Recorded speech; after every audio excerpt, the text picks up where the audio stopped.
أعوذ بالله من الشيطان الرجيم.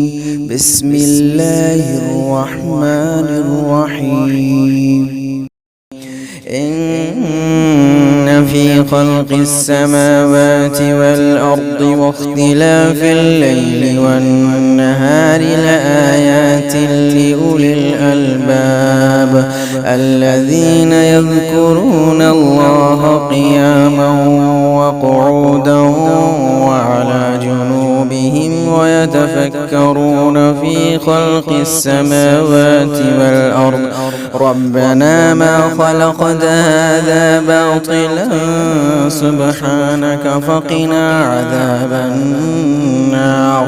ربنا إنك من تدخل النار فقد أخزيته وما للظالمين من أنصار.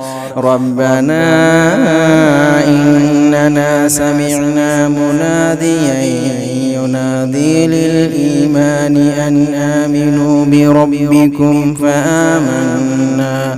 ربنا فاغفر لنا ذنوبنا وكفر عنا سيئاتنا وتوفنا مع الأبرار. ربنا وآتنا ما وعدتنا على رسلك ولا تخزنا يوم القيامة إنك لا تخلف الميعاد.